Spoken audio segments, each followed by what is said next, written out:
यादव भी इस शिविर में शामिल हुए हैं। आगे की बात, उसी दौर से हम निकलते हैं तो हमको पंडित मदन मोहन मालवीय जी भी दिखाई देते हैं, जो बनारस हिंदू विश्वविद्यालय के माध्यम से राजनीतिक यात्रा भी थी उनकी, लेकिन राजनीति भी किस दिशा में जाना चाहिए, बाल गंगाधर तिलक की दृष्टि भी थी, नेताजी सुभाष चंद्र बोस की दृष्टि भी थी, जो 1923 में आईसीएस एग्जाम पास करते हैं।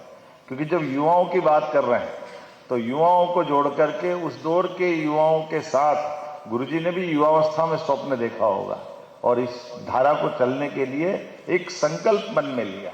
और आज आजादी के बाद के इस दौर को बढ़ाने के लिए जिस प्रकार से हमारी संस्कृति की चुनौतियां भी मिल रही है और चुनौतियों के बीच में ये जो अखंड ज्योति जल रही है, इसकी मिसाल हमने कोविड के समय भी देखी है।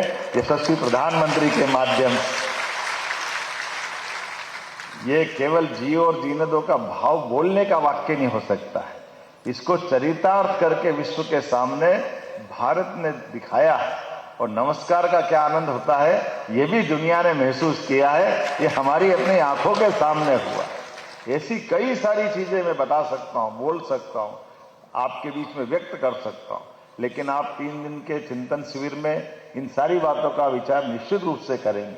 उस धारा पे चलते हुए भी हमारी सरकार ने भी ऐसे कई विषयों को हाथ में लिया है, जिसके भरोसे से माननीय प्रधानमंत्री जी ने, मैं जब शिक्षा मंत्री था गुरुजी, तो उस समय नई शिक्षा नीति जब लागू हुई, नई शिक्षा नीति तो नहीं बोलना चाहिए, शिक्षा नीति 2020, क्योंकि 2 बार शिक्षा नीति आजादी के बाद हमारे देश में आई है, एक बार 68 में, एक बार 86 में, लेकिन दोनों बार के कलेवर में केवल ऊपर के अंकों का अंतर पड़ा, अंदर का कोई मटेरियल उसका बदला नहीं गया था।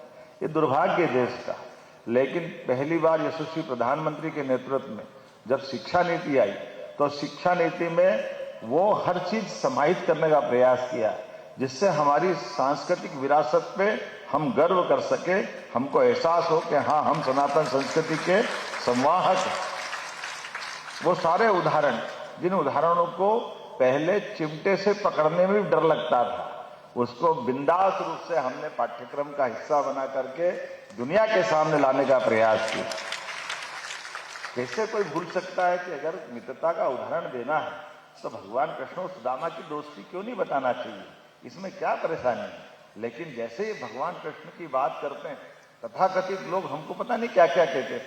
अब ये आज बदल गया दौर, भगवान राम हो, भगवान कृष्ण हो, और ऐसे उनके सभी अनुयायियों के ऐसे सारे प्रसंगों को हमको कोई परेशानी नहीं शिक्षा नीति में रखने से, जिनसे भविष्य में हमारी युवा पीढ़ी उनसे उदाहरण से सीख करके अपने जीवन में धारण करे। और मैं ये मान के चलता हूँ, शिक्षा नीति सरकारी स्तर पे तो 20 में आई, लेकिन गुरुजी ने तो ये अपनी अखंड ज्योति के माध्यम से, गायत्री परिवार के माध्यम से ये जो अंदर की गांठ खोलने का प्रयास जो किया, वो वाकई अद्भुत है। ये वास्तव में अद्भुत।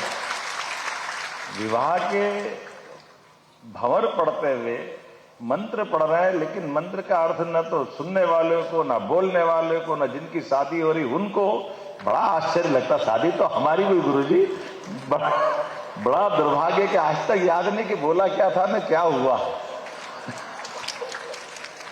लेकिन ये जो छोटे छोटे प्रयोग हुए कि भाई अगर विवाह कर रहे हैं तो केवल सावधान बोलने से बात नहीं चलेगी, सावधान काय से और किससे सावधानी से काम चलाना है, उसका मंत्र क्या है, अर्थ क्या है, ये आपके माध्यम से गायत्री परिवार ने जो काम किया वाकई अद्भुत।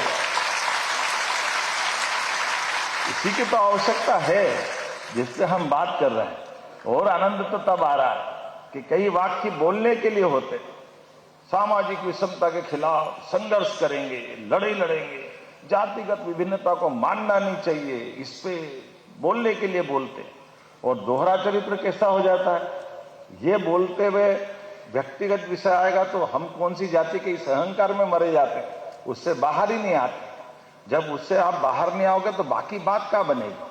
और ये बिना बोले उदाहरण बन जाता है। दुर्गादास उइके जी हमारे देश में कितने अच्छे मंत्र पढ़ते हैं, हमारे अपने वनांचल के पंडित को पीछे छोड़ के। और